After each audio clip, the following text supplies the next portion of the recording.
I don't wanna grow up, I'm a curious kid. The world has 100 questions I can play with. So I'll open my arms and eyes and wonder every day till the day I die. No one really knows why gravity exists. Welcome everyone, welcome to Wonderfest, the Bay Area beacon of science. My name is Tucker Hiatt. I'm the founding director of this world's smallest nonprofit. Smallest but mighty, and its might is shown slightly, in large part because you are here. Thank you very much for being here. Now, tonight's speaker, yay. Tonight's speaker is Dr. Victoria Noquez. She's assistant professor in the Department of Mathematics and Computer Science at St. Mary's College in California, and that is in Moraga, right there in the East Bay. Tori earned her bachelor's degree in mathematical sciences at Carnegie Mellon University, that's in Pittsburgh, PA, her master's degree in mathematics at UCLA, and her PhD, yay, in mathematics at the Chicago campus of the University of Illinois.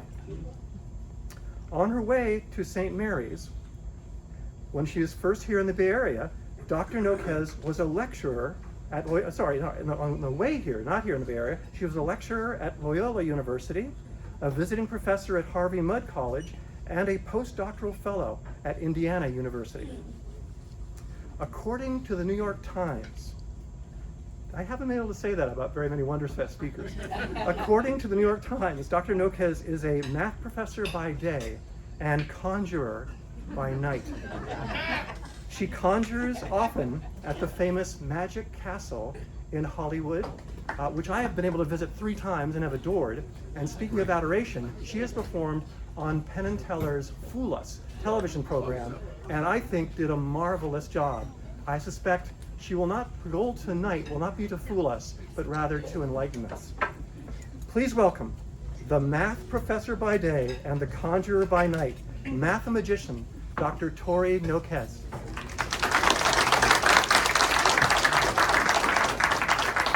Thank you, Tucker, for that fabulous introduction, and thank you all for being here on a Tuesday night in December. This is fantastic. I'm really excited to be here, so this is very cool. I titled my talk Mathematics for the Working Card Magician, which those words may not describe most of you, and that's okay. But I had a lot of fun writing this talk. This is my first time giving this for a lay audience. So I've given a variation of this to mathematicians and undergraduate mathematics students, and I've given a variation to magicians. So this is kind of the hybrid of those things, and I'm really excited to share it with all of you. So I just want to introduce myself. I know Tucker told you all a lot about me, but yes, I'm a professor at St. Mary's College in California, which is over in Moraga. Hey, yes, we have those there. That's the, that's our thing. Right, and I've been there in my 4th year there. I'm an assistant professor on the tenure track.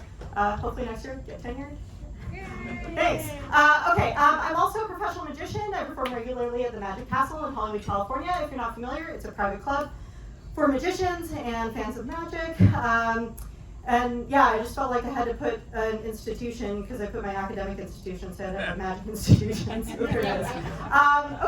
And so I am a mathematician, I have a PhD in math, and I do research in a branch of formal logic called category theory.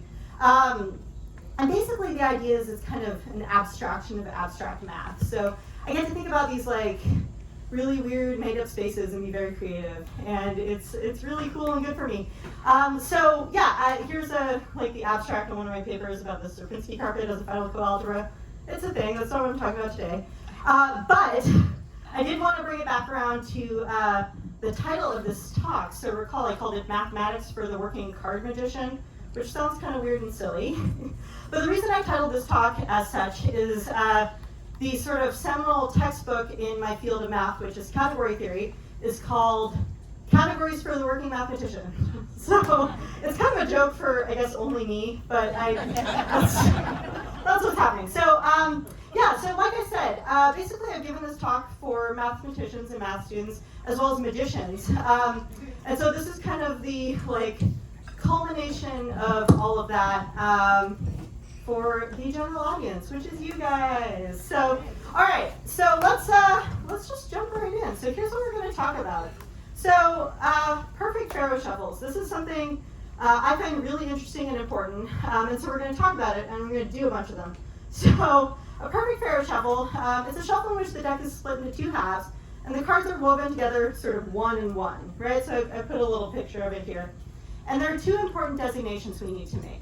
So there's an out Pharaoh, which is a perfect Pharaoh shuffle in which the bottom card remains the bottom and the top remains the top. So we'll see sort of an instance of this in a second. And then an in Pharaoh is one in which the top card kind of gets woven into second and the bottom card becomes second from the bottom. So I kind of cooked up this thing. I was fighting with my laptop until like 10 minutes ago, but I think we can do it. Can you guys all see this? Okay. All right. So, all right, here comes the first one. This is always the scariest in front of like 50 people. This is a lot. Okay. No, not scary at all. All right, here we go. So this, no, too much pressure. Okay. All right, so if I can do it. God, I can hear myself breathing. All right, so this is the idea between a perfect Pharaoh shuffle. So I missed one here, but the idea is that you've got them 1-1, right? So we're going to see a bunch of these later on, but the designation that I wanted to make in that first slide is that, so if you got your deck in new deck order, right, your bottom card is an ace of spades, your top card is an ace of hearts. So the Pharaoh, Tori, yeah. First of all, would you rather not have questions during a presentation? Oh no, questions during is fine. I'm a professor. That's Allow me to ask. Yes, please. You're calling this the perfect Pharaoh shuffle. Yes. And it's I do know enough to know how hard it is. I can see how hard it is. But is it possible to do it with the conventional riffle shuffle? It's totally possible. Can Noquez do it? Nope. Oh. So here's a perfect Pharaoh shuffle that I did while Tucker was talking. So yes, and this is an out Pharaoh because the bottom card stays on the bottom and the top card, see that ace of hearts, stays on the top. Yeah? Okay. So an in Pharaoh is one where that bottom card gets woven inside. So this king of clubs that came from the middle of the deck will wind up on the bottom. Okay, so that's kind of the whole thing. Okay, so yes, there's an in Pharaoh, right? So see how the king becomes the bottom. So that's a designation we're going to need to make that I want to sort of mention at the outset. Okay, all right, so what? So these are the things we're going to talk about. So why am I so interested in Pharaoh shuffles? Well, first of all, there's a lot of magicians who care about these and can do a lot of interesting stuff. And towards Tucker's question, yes, you can do them on the table. Personally, I can't. Table pharaohs are really tough, but they are a thing. Some very fancy people can also do them one-handed, which is amazing. But the point of a Pharaoh shuffle, and the reason that magicians care about Pharaoh shuffles, is that if they're done casually and with the proper amount of misdirection, they really look like you're just shuffling cards, right? So this is one thing I want to be careful of in this talk, because you're not all magicians, but one of the sort of primary principles of magic is controlling cards when it looks like you're not controlling the cards. So the idea is that calling it a Pharaoh shuffle is kind of misplaced. It's not actually a shuffle. You're not actually mixing the cards. You're actually controlling them very carefully. But the idea is that to the audience, it looks like a shuffle. Yeah, question? Is the term Pharaoh, was that an old card game back in Yes. the Western times? Correct. Yes, so the word Pharaoh comes from an old Western time card game. That's exactly right. So it's not Pharaoh like Egyptian Pharaoh. It's from this old-timey card game, which, as far as I know, has something to do with this shuffle. I don't know the connection exactly, but that is where it comes from. Yeah, that was a great question. Well, I saw in old movies, old Westerns. Do they do the thing? I'd say, no, I never saw that, but they were playing Pharaoh. Oh, all right, yeah. So that is, I do know that is where it comes from. So that's a great question. I should learn more about that. Okay, so part two, like, why does a mathematician such as myself care about these things? Well, in what should be a surprise to no one, can you do this with mic on? Okay. They're very structured, right? There's like a lot of mathematical information that we can glean from this particular rule about how we're reorganizing the cards. And so that's part of what I'm going to talk about tonight, is this kind of like understanding this as what we call a permutation of the set of cards, and what we can figure out about them with that information. So let me talk a little bit about kind of what I planned for this presentation. So I'm going to talk about the math and kind of what's going on, and then talk about questions that arise naturally that a mathematician might ask based on that amount of information. And then we're going to talk about the kind of questions that a magician might ask based on that information. And it turns out that those sets of questions are basically disjoint. Because we have different interests, but some of us are both, so I asked all the questions. So I'm going to tell you all about it. Okay, so let's jump into some math. Oh, wait, I have an intermediate slide. So I know at least some of you out there were eyeballing that and saying, I want to learn to do that. How do we do this? So I did make one slide about tips for performing a Pharaoh shuffle. And basically, my tips include, but are not limited to, new cards are better. So if you want to go home tonight and try it, don't get out the musty old deck of cards that's in your junk drawer. It's not going to work. So in particular, bicycle cards, which are the U.S. Playing Card Company cards, they work the best for it. And brand new decks of cards are the best, but there's kind of a sweet spot of wearing them in, but that's kind of subtle. Basically, a new deck is better. Try not to bend them too much. So when you perform a Pharaoh shuffle, which you're going to see me do, and complete, it's nice to do that little bridge riffle thing, and it bends the cards. Don't bend them, keep them flat. Different decks are cut differently. This is a more advanced tip. Aviator cards, which are also a U.S. Playing Card Company card, are cut the opposite of bicycle cards. So whether you go back to front or front to back, again, this is kind of a quick and dirty overview. Square them up nice and tight, takes a gentle touch. Once they start, they should flow naturally. And splitting the deck into 2 packs of 26 is tough. And we'll talk more about that actually as we see some more of these, so don't stress about that. For now, be patient and practice. Okay, that one was for my students, so that's fine. Okay, and coming soon, video tutorials. Subscribe to Noquez Magic on YouTube. Okay, that was kind of a self-promotion slide, but the point is, it's like a kind of a cool flex to be able to do this. So if you do want to learn it, those are just sort of the quick and dirty tips, but there are about 1 billion YouTube tutorials about this besides the one that I haven't made yet. So it's definitely something you can look into. But if you do want to get started, buy a new deck of bicycle cards and use those, because that is going to go a lot better. Okay, all right, so let's do some math. So, okay, all right, let's talk about permutations. So the bulk of the math that I'm going to talk about is in a branch of mathematics called combinatorics, which is the study of counting in some technical sense. So the main object of study that we care about are what we call permutations.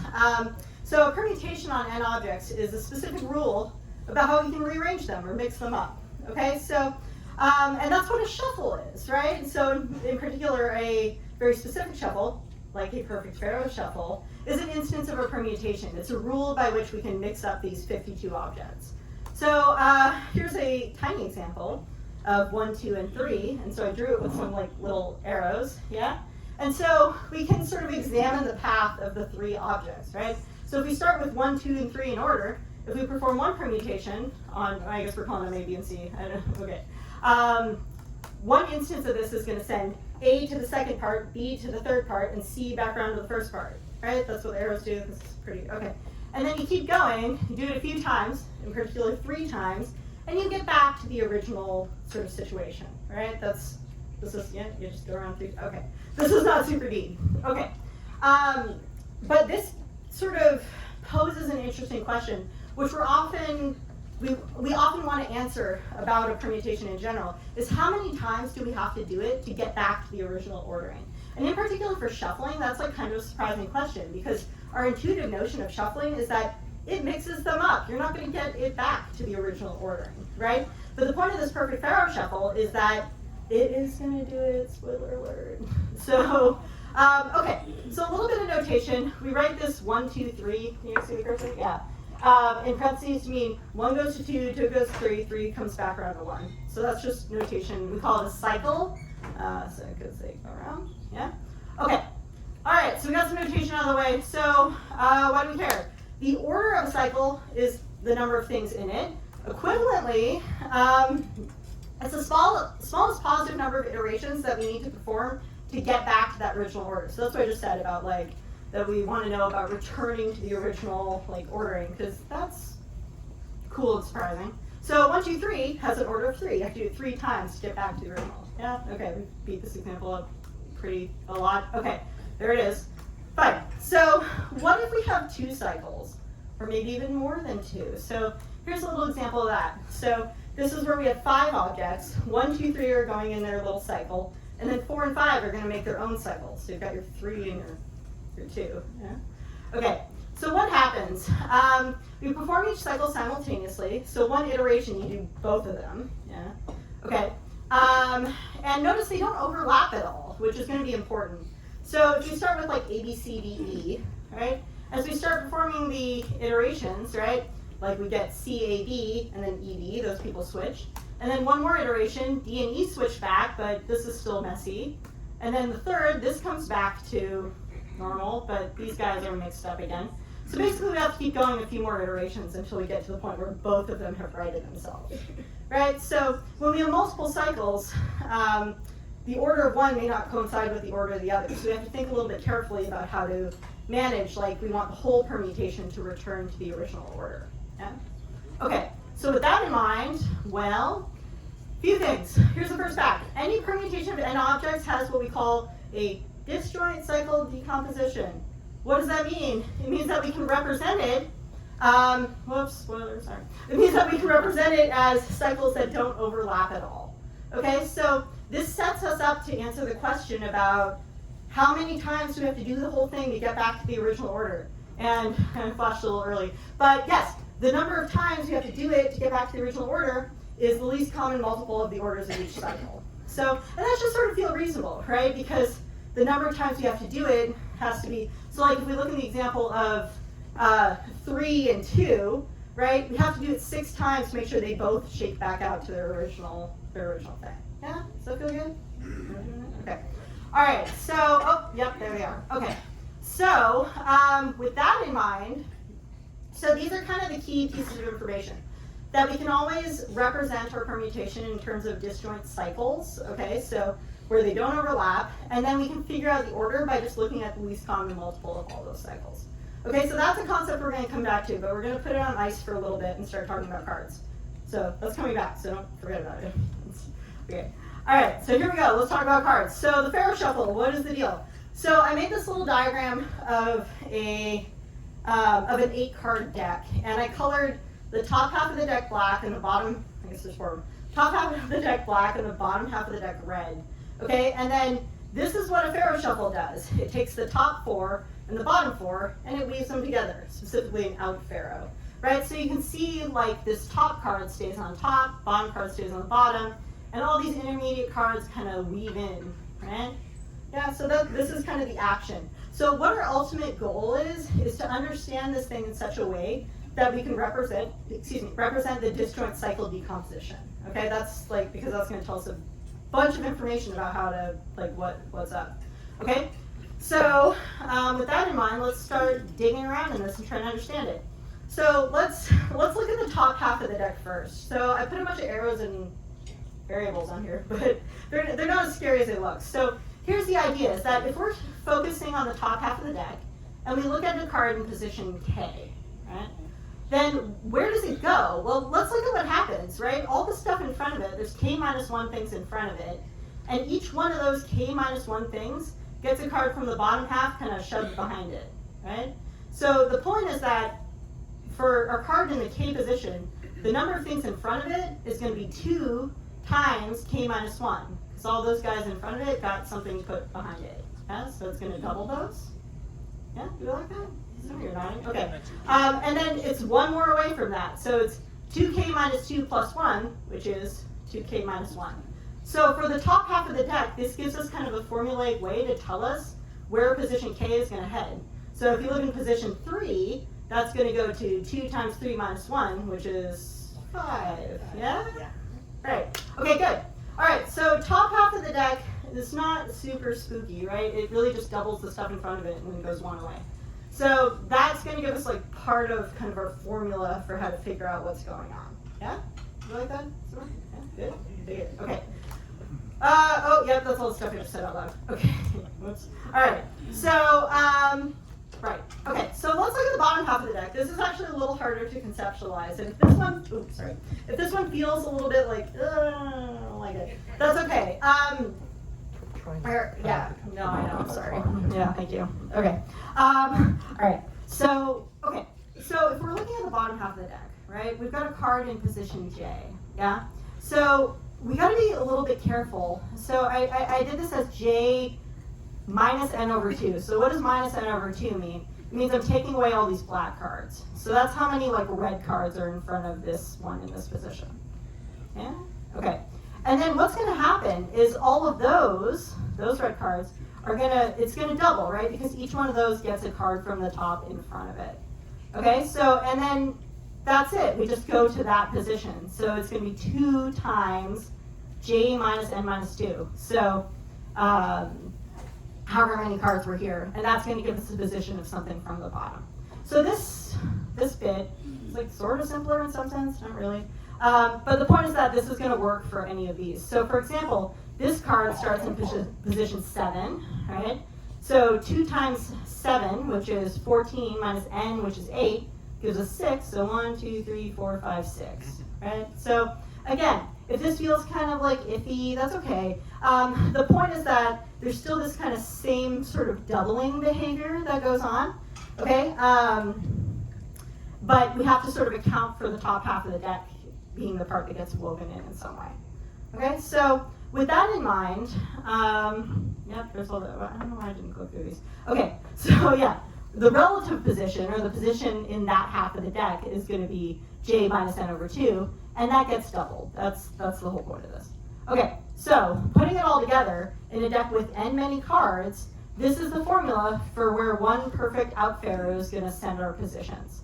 So this piecewise function, this may be something you remember from algebra? Yeah, at least one of you. Okay, so it just tells us, like, look, when k is in the top half of the deck, this is the part you use, and when k is in the bottom half of the deck, this is the part you use, right? Yeah. So this gives us sort of like a schematic for how we're going to calculate the positions of our cards as we're performing this type of shuffle. Yeah? Okay, so with that in mind, let's ask some questions. In a deck of 52 cards, well, let's plug in 52. So n over 2 becomes 26, right? That's half the deck. And then this minus n is just minus 52. So we can use this piecewise function to figure out what the disjoint cycles are in this permutation. So, for example, f of 1 is just 1. And that should not be a surprise, because remember what I said about out pharaohs, that the top card stays on the top, right? So, hey, our formula is doing the thing we want. Similarly for 52, okay? And then, yeah, so 152 stay in the same place. Oh, there's some of the other ones. Okay, so that was kind of fast. Okay, so what did I do here? So I started with 2, because I said, like, hey, what's 2 up to? So 2 goes to 3, and then I want to know where it goes next, right? Like if I do another pharaoh. So what does that mean? I have to plug 3 into the function. So 3 is then going to go to 5, which is then going to go to 9, which then goes to 17, and then 17 goes to 33, and then we get to wrap around, right? Because 33 is bigger than 26, so now I'm using this part of the function. So f of 33 climbs back down to 14, 14 goes to 27, and 27 goes back to 2. So that's a whole cycle, yeah? So this is how we can figure out all of them. I'm not going to grind through all those calculations, but the point is that the cycle, which starts at 2, can be represented this way, because we know 27 goes back to 2. So that's the whole cycle, yeah? Cool. Okay, so, hey, there's all of them. Okay, so you can kind of, I mean, this isn't like an insane calculation, right? You just kind of do it. You just work through each one. So, like, if I were sitting down to do this, I had 1, 52, and I just did this one. So I'd look at these numbers and be like, okay, well, I did 1, got 2, 3's in there, so let's do 4. And that should turn out a disjoint cycle, right? And like we said, the point of this is that these cycles should not overlap, right? The point of this is that we should be able to represent these in such a way that they don't share anything. And the thing is, if you tried, like if I started at 5 or something, I'm just going to spit out the same cycle and like starting at 5, right? So like 2, 3 would be at the end here. So you can kind of just exhaustively work your way through all of them. So here's the really like cool, surprising thing about this permutation of 52 objects is notice how short all these cycles are. They're surprisingly short, right? And in particular, they each have 8 things in them. So here's the cool thing, is that remember what we said about a while ago, remember I told you how to remember a thing? This is the thing, it's happening. So the orders of the cycles are 1, right? That's these people up here. 2, this little random twofer here, because they have to add up to 52, so it doesn't work otherwise. And then the rest of them are 8, right? So all these have exactly 8 things in them, which is kind of surprising, right? I think it's kind of surprising. So the cool thing is that the least common multiple of 1, 2, and 8 is 8, which means that this perfect out pharaoh is a permutation of order 8. So if we do 8 of them, we're going to return to the original order. Yeah? All right, so we're going to try it. So I would like you guys to, so I'm going to try to make sure I'm on the screen here, so please just holler at me if I'm not. So, okay, let's talk about what we're doing. So, this is a deck that's in what we call new deck order. When you buy a pack of bicycle cards from the store, this is the order they're in. And then there's like jokers and the little advertisement or whatever that you throw away. Okay, so these are the cards that matter.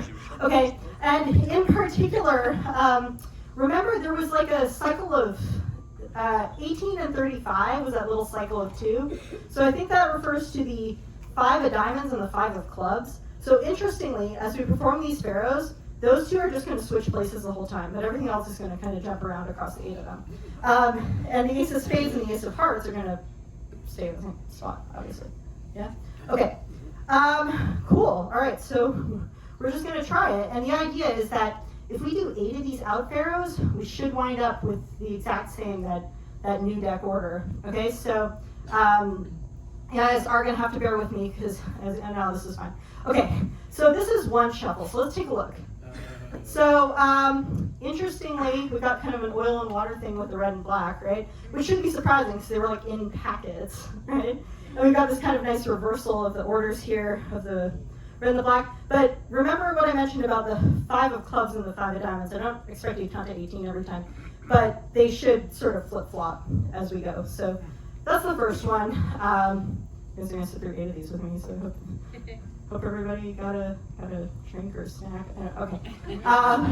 Really should prepare some small talk for this part. Okay, so, all right, so there's number 2. Okay, so let's see what's going on. So now they've alternated, which should make sense. And there's our 5 of, what did I say, 5 of clubs, somewhere in here, and 5 of diamonds, yeah. So, right, and there's like a lot of sort of, one of the things I want to point out about this that I think is really interesting and really useful in terms of card magic is there's still a lot of like pattern happening here, right? So you can still see like pairs, for example, are matching up, right? So these are the kinds of questions that card magicians are like interested in asking, as can they sort of like, yeah, question. I noticed that the 7s were all combined. Was that because they were right in the center? Yep. Yeah, that's a great question. So yeah, the 7s were all kind of in a clump, right? All 4 of them were next to each other. Yeah, it's because they were all in the middle, right? Because 7 is the middle of, sorry, I can't talk to you at the same time. 7 is the middle of 13, right? So yeah, that's a great observation that, because everything else came in pairs, and interestingly, those pairs occurred symmetrically around that midpoint of the 7s. So that's definitely a thing. That's a great observation. Yeah, and these kind of patterns are like the questions that we're asking about, like how is this shuffle controlling cards? So after, what are we on, 3, 4, 3? Not as good, right? This looks shuffled to the lay eye. There's a clump of 4s in the middle, and then there's some kind of symmetry around those. But honestly, were you to spread this in this way to a lay audience, no one's gonna think it's not shuffled. Yeah, do you guys? I don't know. You just heard me talking about how this is like a controlled shuffle, so I don't, maybe, okay. But yeah, so the point is that one of the applications of this, and we're gonna talk more about that, and I mentioned this at the beginning, that one of the things that we care about as magicians is looking like we're shuffling when we're not. Yeah, so this is going to be sort of the peep shuffling. So this is 4 in. So remember we mentioned there's 8. So somehow this is like the most shuffled it's going to look. Yeah? We've still got some kind of symmetry around the middle happening here. But again, to the lay eye, this is not like something most brains are going to discern. Yeah? Okay. So here's a cool thing. So as we start returning, so remember it's 4 out and 4 in. Yeah, question. When you split it in 2, do you just know which card? Yeah, great question. That was one of Tori's tips about pharaoh shuffles. Yes, so for doing 8 from new deck order, yes, I know which card. More generally, as you practice with it, you should be able to eyeball them and see that they're the same. But that's not what I'm doing right now. Yes, great question. So what I was going to say is that now that we're like on our way back, it should feel kind of reasonable that the 9 of spades is winding up next to the ace of spades, right? Because we want to start clumping the same suits back together.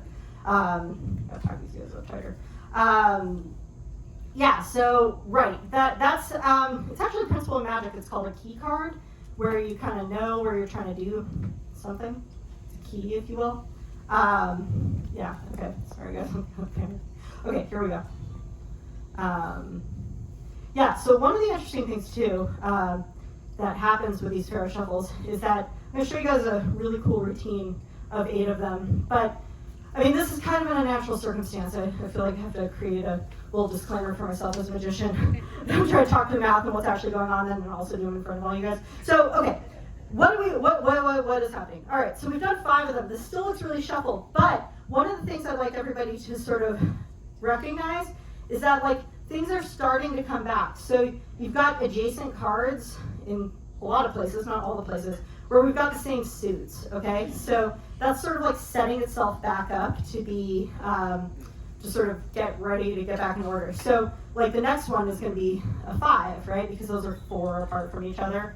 And then it's gonna be a 3, which are 2 apart from each other. So somehow these powers of 2 are really important. See, that was easy because I was just talking. Okay, right, so now you can really see them starting to come together. So we've got these clumps of like 4 of the same suit. And uncoincidentally, look at how they're 4 apart from each other. So we've got like ace, 5, 9, king, right? So 1 plus 4 is 5, 5 plus 4 is 9, 9 plus 4 is 13, which is king. Yeah. So we're getting ready to get back to the original. All right, so guys, we got 2 more of these. I'm going to talk about a bunch more math. So, okay, here we go. All right, so, yeah. Okay, but this one we're starting to really see them start to clump up, yeah? So, there's second to last. Okay, so this one's cool because, like, it's almost there, right? So we've got the ace, 3, 5, 7, 9, jack, king of spades, right? And then the 2, 4, 6, 8, 10, queen are right here because those are going to weave together in the next turn, right? And that's true of all of these blocks of cards, right? So at this point, it's coming back. We've got 1 more. Let's do it. Okay, so yeah, there was that key card thing where I didn't actually just eyeball that these were packs of points. Yeah. Okay. All right, last one, yeah. Okay, that was that thing that I said not to do, though. I did it on the last one because it bends the heck out of the cards and it makes it hard to pharaoh. So there they are, new deck order. Okay. All right, so far and away the hardest part of the presentation. So, okay. Hard because it's like not even a magic trick. I'm actually talking you guys through what I'm doing, which is somehow much scarier than when I'm concealing it. So that's okay. All right, so we did the thing, yay. All right, so that's like a really unusual presentation, right? Like that is not something I would do if I were performing at the Magic Castle, right? Where I'm like talking through like, here's the exact thing that's going on. You say you love it? Thank you. I also love it. But I don't get to do it for a lot of audiences because it's kind of a strange thing, right? So what? So how do magicians use this? Because that is not a thing magicians are going to do, right? I hope not. It's super weird. That's like the worst magic show. Okay. But it turns out some very clever magicians did come up with a way to use this in like a magical way. So Paul Gertner, who's a fantastic magician, took advantage of the outfares being a permutation of order 8 in his famous routine called Unshuffled. So if you look that up online, you can find it. And basically, it's that thing, but not the way I just did it for you guys who I'm explaining it to, right? So it's just like he's like casually shuffling, and then they wind up in order.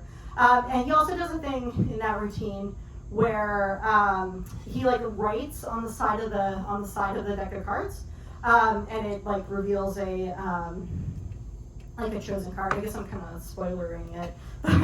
You guys can watch it. It's very good. I did want to share a variation of this that I created called Kaleidoscope cards because I like using colored Sharpies. And so I did the same thing on the side of a deck where I kind of colored them in. And the idea is that it kaleidoscopes them. So it takes the pattern, messes it up, and brings it back. So that was the starting pattern. I put a video of it up here. This is halfway through, so you can find this on YouTube. Because you guys already subscribed, right?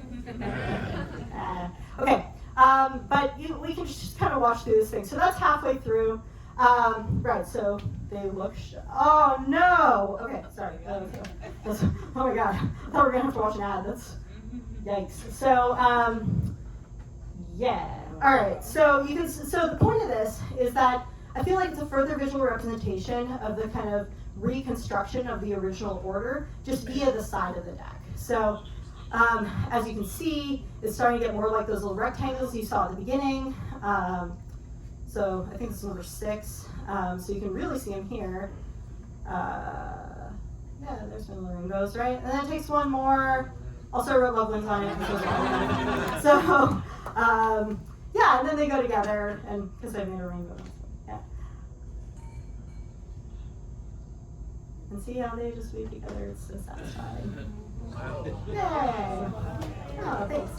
And hey, there's your good order. Thank you. Yeah, so I did that a pretty long time ago. Oh, that's not anything weird. Okay. Yikes.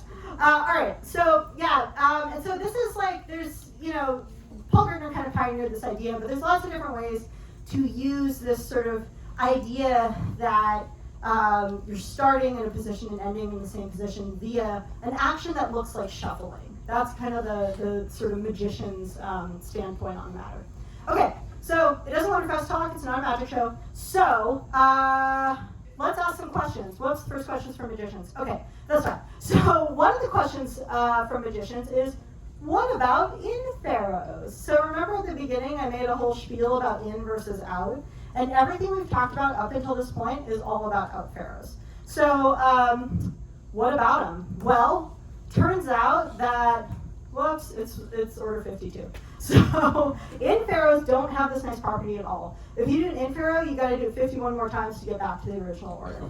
So you can, but why? Don't do that. Yeah, so this is what I was saying about how out pharaohs 8 being like kind of a small number is sort of surprising. That's like kind of amazing. Because for in pharaohs, like, nah, not so much. Okay, let's hear from the mathematicians. Okay, so mathematicians, such as myself, love to ask the question, how can we generalize whatever result is happening? So what does that mean? It means that we want to look at the features of a result or a theorem or a fact and answer it for a more general class of objects or things of consideration. So some examples of what that can mean here is, what about a formula for the order of an out pharaoh for a deck with n many cards, where we don't specify 52 specifically, right? Like what if it was the 8-card deck I drew at the beginning? Or what if it's a billion-card deck, right? We should be able to answer questions like that. Or another one is, what if we generalize to a K pharaoh? So what is that? So a pharaoh shuffle, you split it into 2 piles and weave them together. What if we split it into K many piles and wove those together? How would we physically do that? I don't know. I don't have K many hands. So as such, magicians don't usually care about questions like this because we can't do them, right? But mathematicians love to generalize and ask these sort of broader, more abstract questions.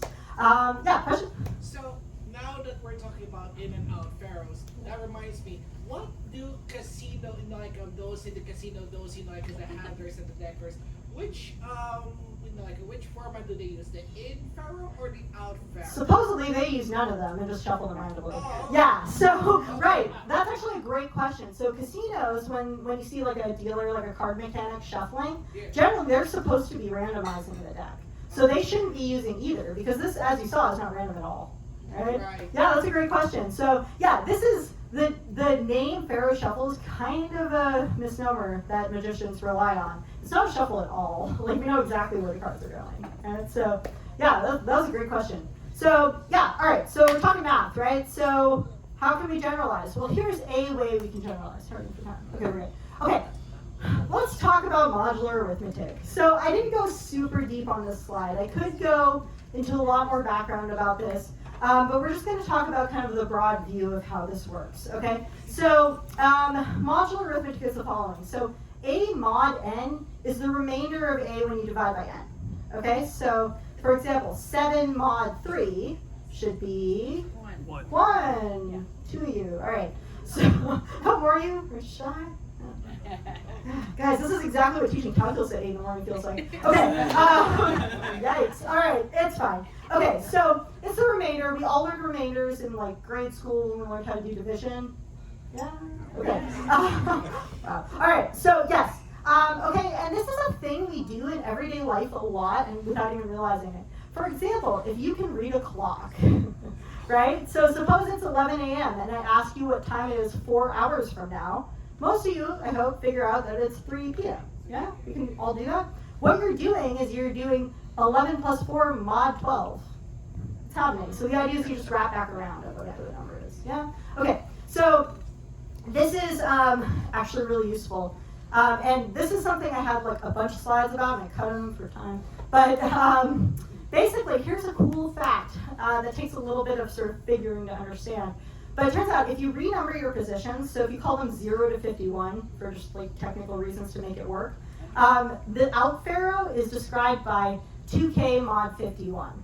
And so that should sort of feel kind of reasonable, right? Because in the thing we saw before, there was like a multiplying by 2, and then you had to like subtract off some stuff, right? So this mod thing kind of behaves like that subtracting off thing. That's the big idea. And then shifting the numbering is what dealt with that, like there was that -1 that was like hanging around. Anyway, so this is really cool because, and notice I put f of 51 is 51. So if you're a champ at modular arithmetic, you should know that 2 times 51, which is 102, mod 51 would give you 0. So it's not quite right. But for every other number, it works. So basically, if you didn't catch that, don't worry about it. It's not super important. Just morally, then you need to include. So, okay. All right, let's move on. So restating the problem that we asked originally, we want to know if we do 8 of these, that we get back to the original thing, right? So here's how we can do it using modular arithmetic. Well, performing this function 8 times is this gross looking thing, right? What? Ew. Okay, but what is it? You're just multiplying by 2 8 times, right? And taking all of it mod 51. So one of the facts of modular arithmetic is that it commutes with your algebraic operations. So you can multiply first and then take it mod 51. So here's the cool thing. 256, which is 2 to the 8, is 1 mod 51. Okay, so yes, you get back your original position. So that's cool. And so this, again, I didn't want to go too deep into the technical thing because it's like impossible to do so in an hour. But the point is that this type of approach is sort of more aligned with how a mathematician might address a question like this, right? It's like a more generalized view of what's going on.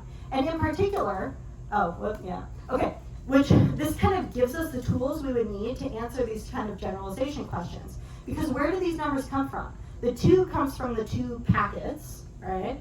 And the 51 comes from the number of cards. So if we wanted to ask more general questions about how this thing would behave if we had more packets that we split up, or if we had more cards in our deck, or fewer cards in our deck, or whatever the situation was, this would kind of provide us with a framework in which we could address some of those questions. So that's the math direction. All right. So, and there's lots more generalization questions we can ask. This doesn't quite answer the question, right? Like, we saw it in action, but then how do we answer it? Like, what if we have a billion card deck? What's the order? I don't know. I didn't grind it out. So there's ways to like further generalize and further ask, like, what's the scheme for how we would address such a question in the different circumstances? So there's a lot to ask. Cool. So let's return to questions from magicians. And this is kind of how we're gonna, we're doing good. Okay. I have a few more things to say about this. So I said at the beginning that pharaoh shuffles are great for magicians because if you do them competently, they look like you're shuffling, but you're very much not. You're very much controlling the order of the cards in your deck, which is a great thing to do as a magician. So one of the questions we ask is we want to use pharaoh shuffles to control particular cards to particular positions. So one class of tricks that comes up in this way are sandwiches. Yum. So what? So sandwiches are tricks in which you do something where you have like 2 face-up cards on the face of your deck, and then you shuffle, and those 2 face-up cards find particular cards like sandwiched between them. And this is a really common like premise of a trick, and it doesn't always involve pharaohs, but this is like a really fun, cool, creative way to reveal like a chosen card, for example, right? It's like, oh, we put the 2 aces face up on the deck, shuffle them up, and now the card you picked is between those 2 aces. That kind of thing. That's sort of the premise of this class of tricks. So, question: if I number my cards 1 through 52, starting on top, where do I need to put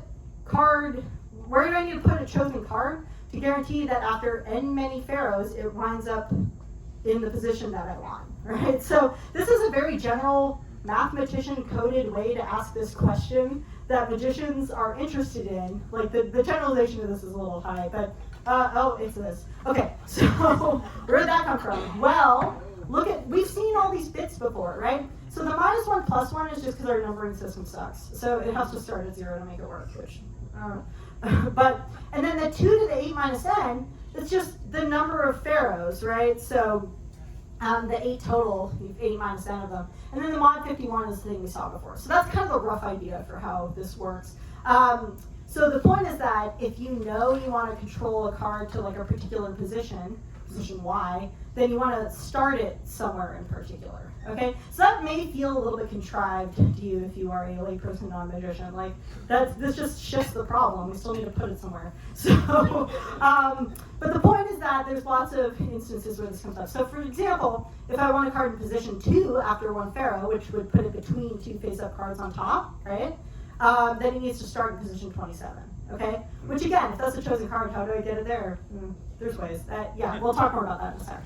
Okay, so here's a cool thing that came up when I was thinking about this. So here's an observation I made. So I saw I went to a lecture by a great magician and also mathematician named Alan Ackerman, who's based in Las Vegas, who had some really cool sandwich routines where 2 face-up cards find the spectator's chosen card in some way, right?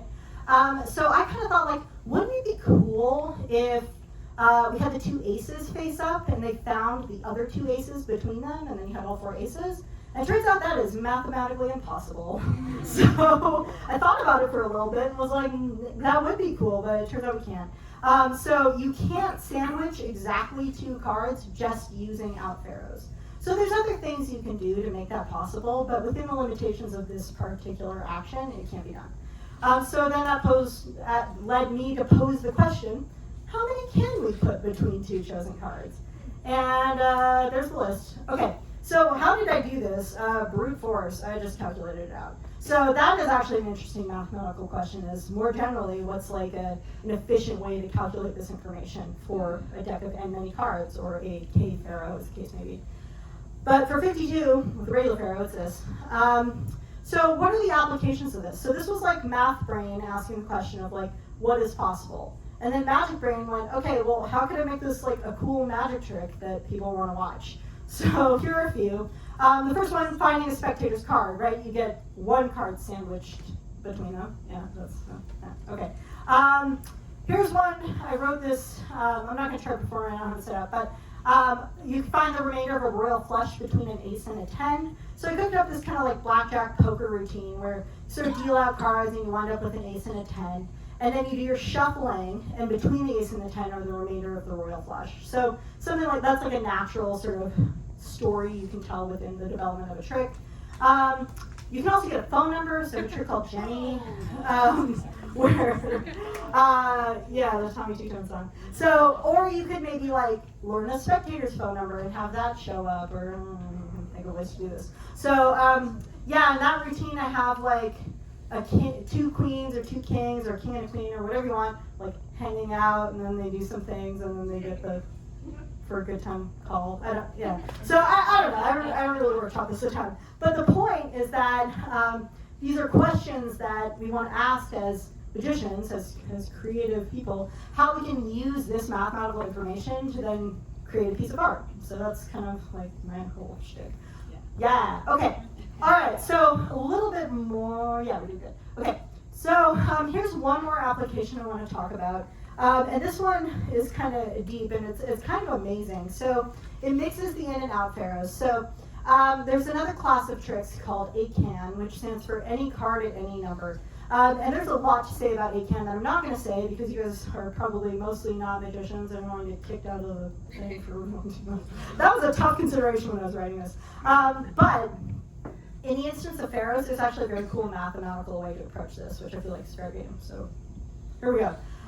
So any card at any number refers to a trick where a spectator names a card and they name a number, and then the magician magically controls that card to that position in the deck.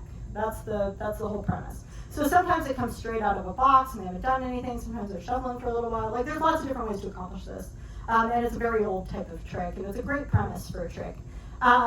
So Alex Elmsley, spectacular, super important magician, came up with this idea that you can figure out how many pharaohs to do and which pharaohs to do to control a card to a particular spot based on its binary representation, which is actually shouldn't feel super surprising because we saw a bunch of powers of 2 like a little bit ago, right?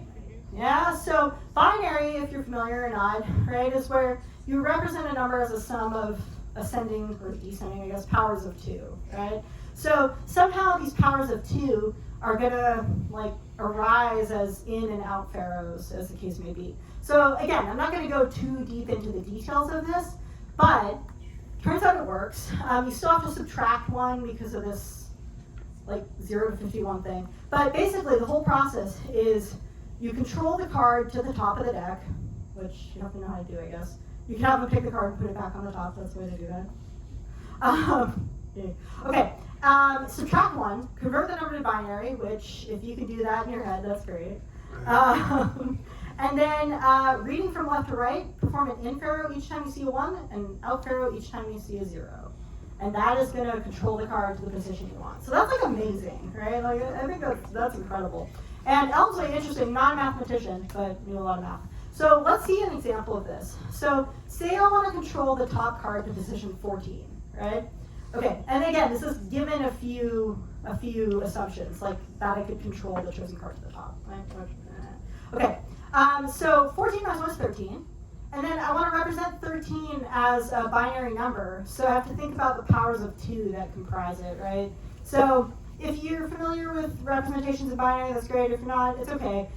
It's this, right? So it's 2 cubed plus 2 squared, and then you leave out 2 to the 1, and it's plus 2 to the 0. So the binary representation is 1, 1, 0, 1. Yeah, 13? You like it? Okay, so let's try it. Okay, so let's say, I'm going to do it face up so that we can see it. So let's say that this ace of spades is their chosen card, right? Which generally is probably not going to be, but whatever. Okay, so, and say we want this in position 14. And again, we're going from bottom up just so we can see it.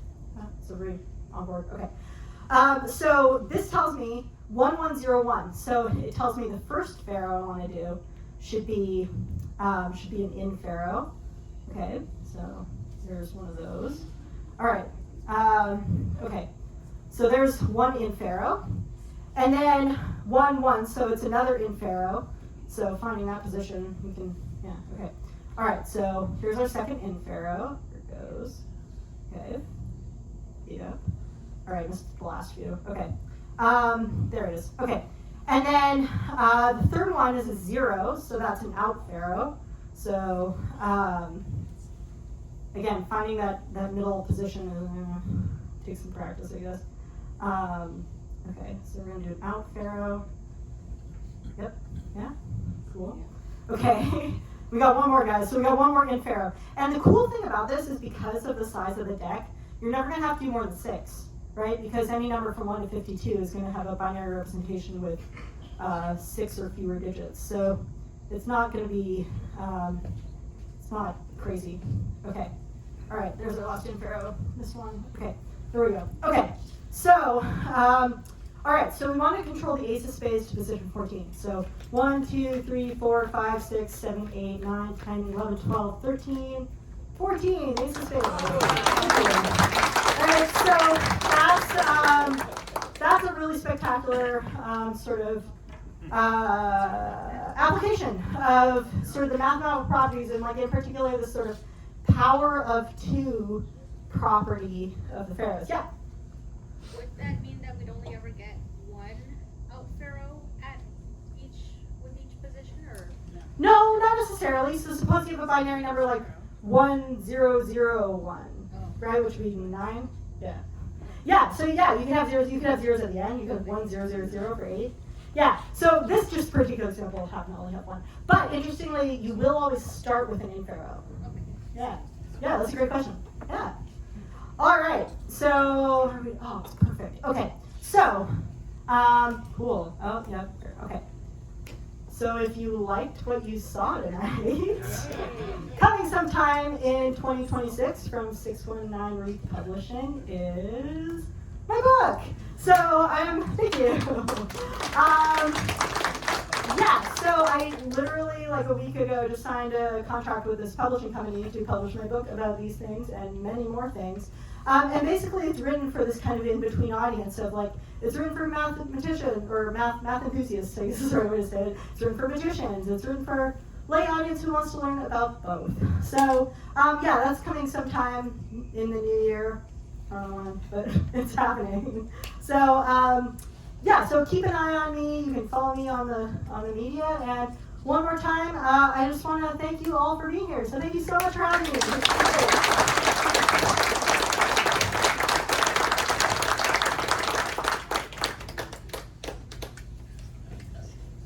Questions? Yeah. Okay.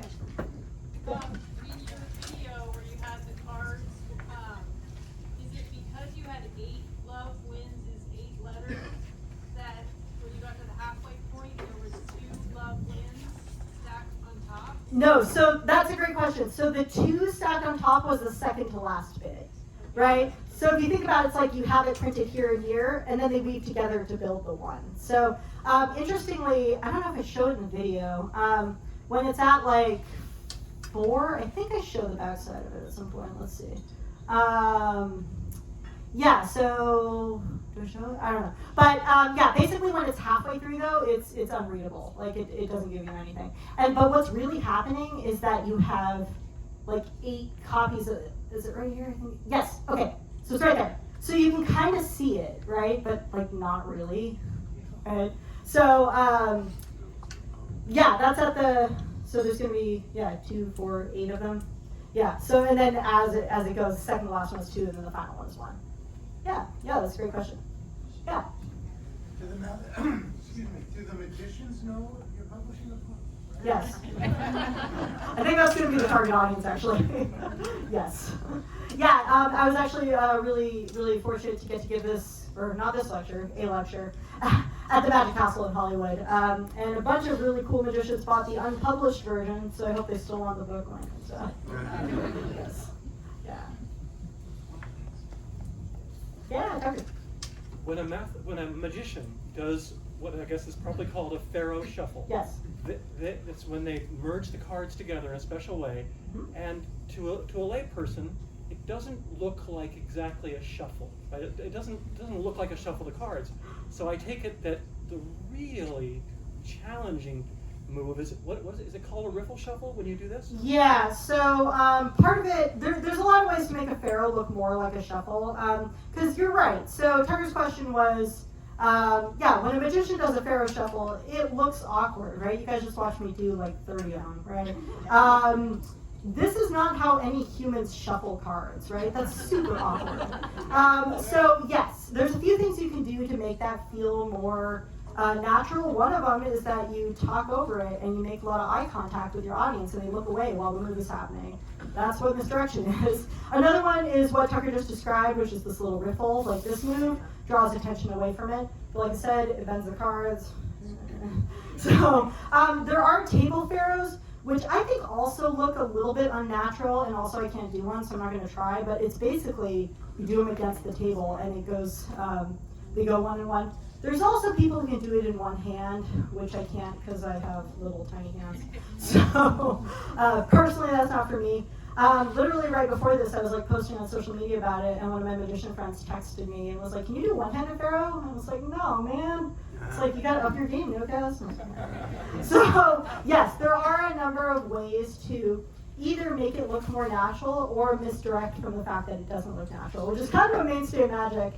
Which I'm getting in dangerous territory here telling you guys this. But yes, you're absolutely right, and that is a consideration that we have to make as performers.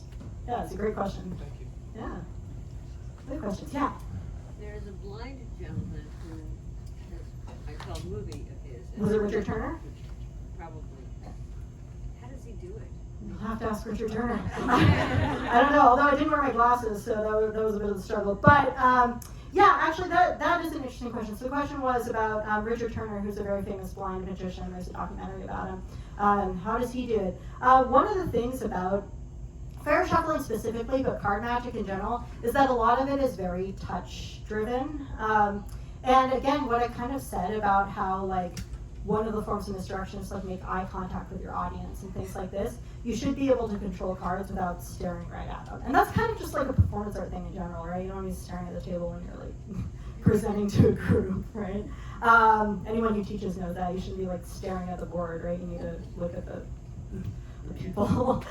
Yeah, so that being said, something like vision impairment is not automatically a deal breaker for a lot of these things. It's just developing the skill. Yeah, that's a great question. Yeah.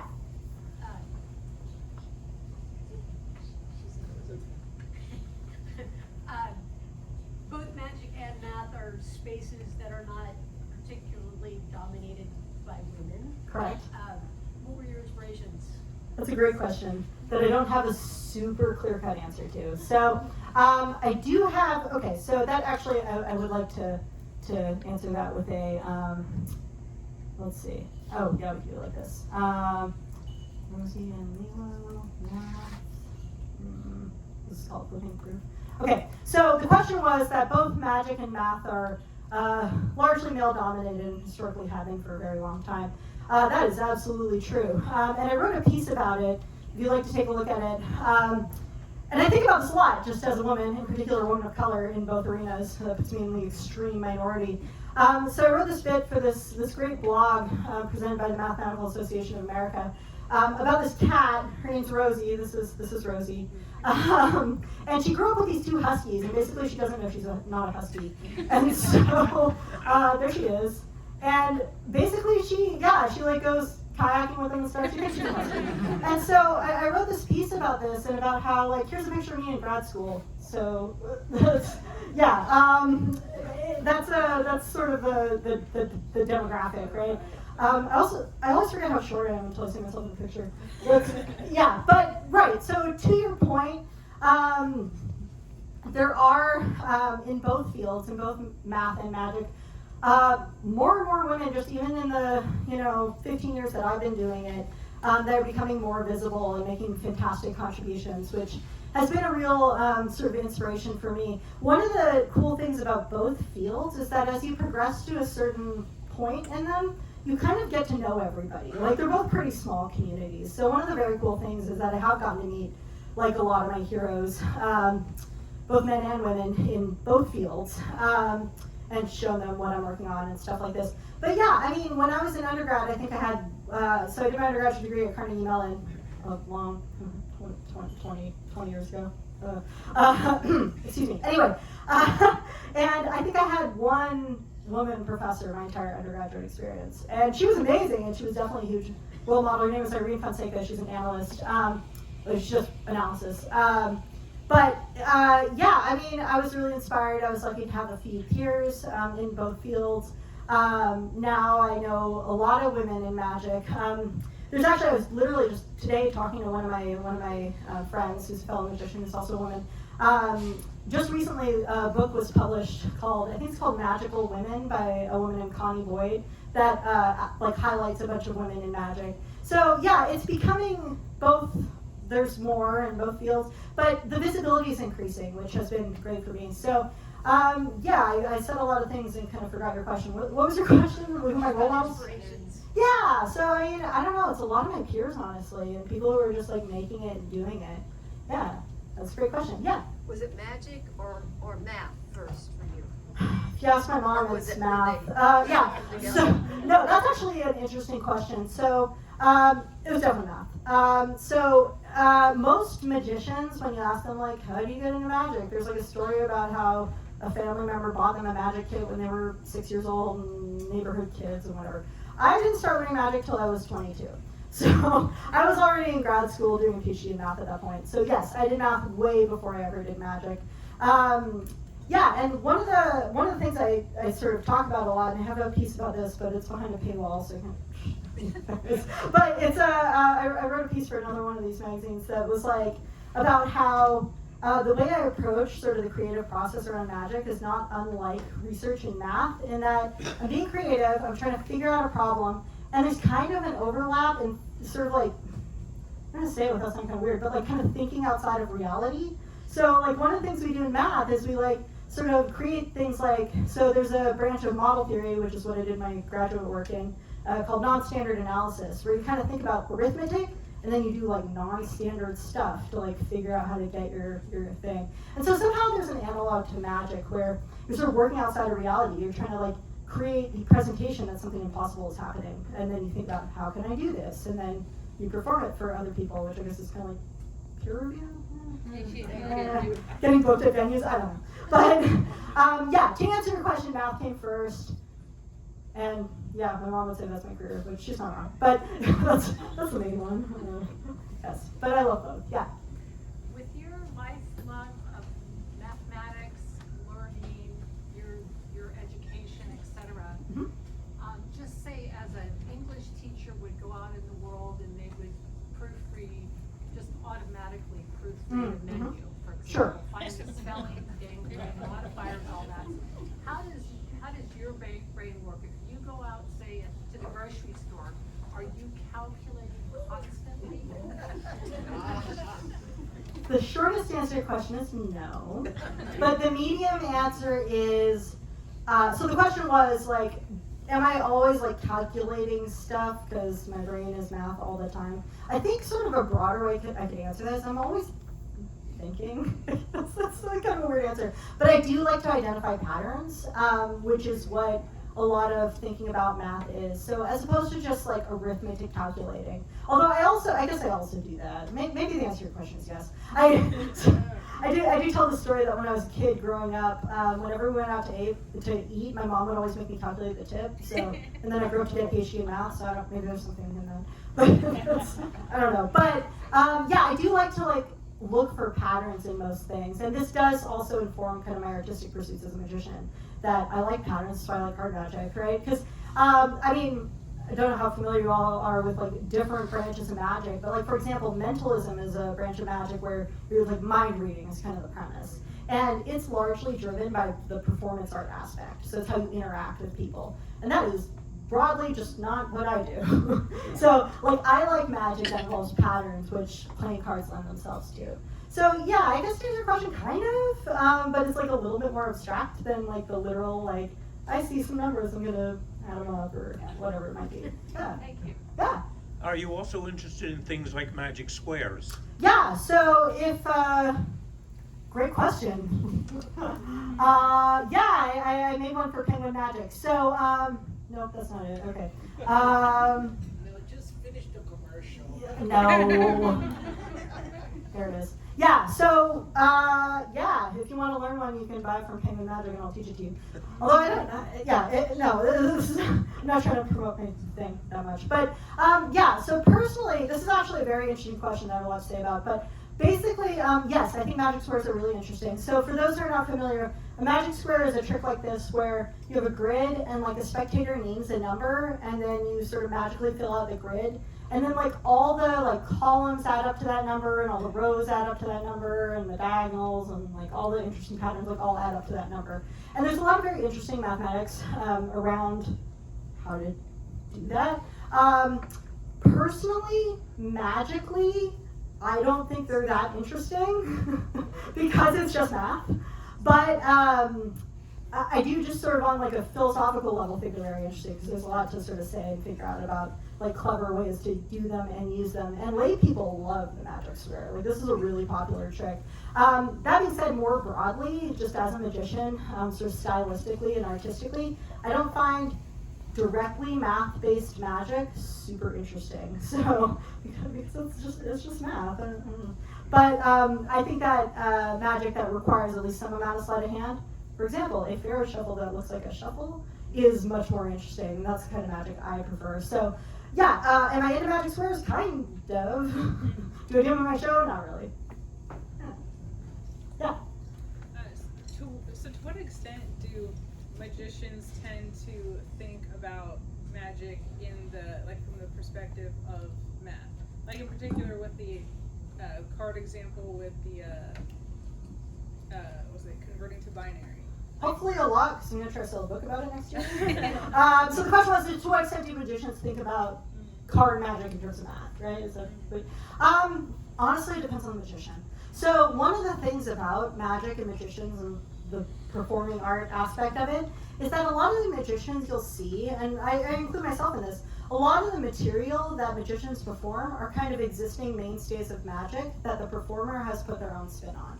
So a lot of it, and it differs this way from other performance art. Like usually when you go see like a concert or something, the musician is performing like their songs, right?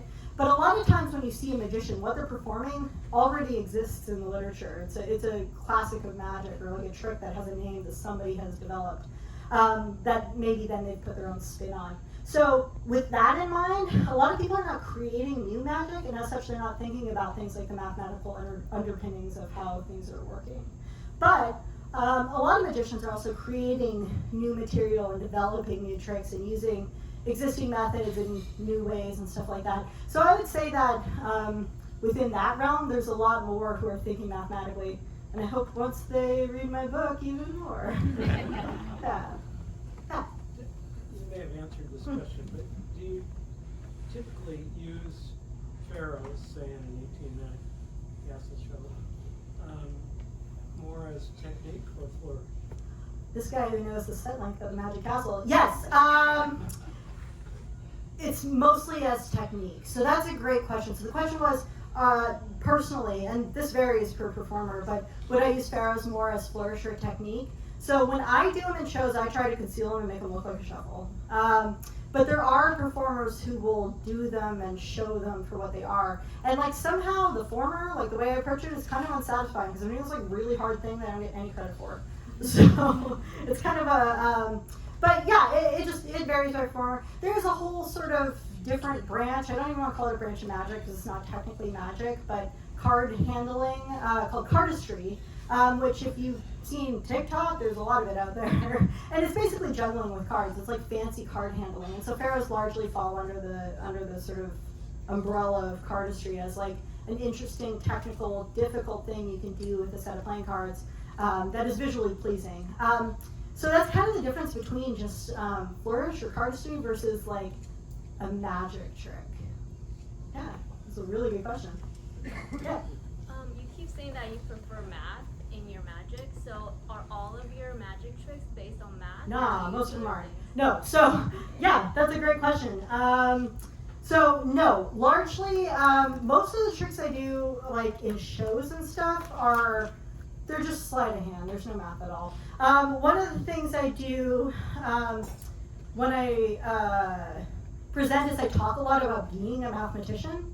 But if you watch closely, most of the magic doesn't actually have any math in it at all. Yeah, it's good. It's a good question. Yeah. For those of us who don't have easy access to Hollywood and the Magic Castle, do you ever perform? Do you perform in the Bay Area? A little bit, not a lot. So periodically, I think I've done like one show this year so far. I think it's gonna stay at one. It's December. Yeah, no, so I don't perform in the Bay Area a lot, but I do periodically. So if you follow me on social media, you'll find out when those events take place. Yeah, fair question. Yeah.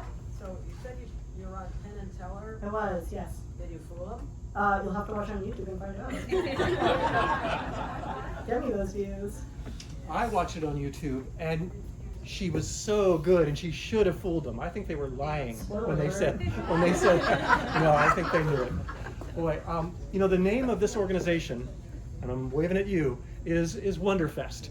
That word "wonder" is very important, and that's doubly why I appreciate our speaker today. She's got the mathematics, which is wonderful, but man, magic really brings out the wonder in the young, Enzo, and in us aged folks, I think. Please give another round of applause for our speakers, Dr. Noquez and Tori.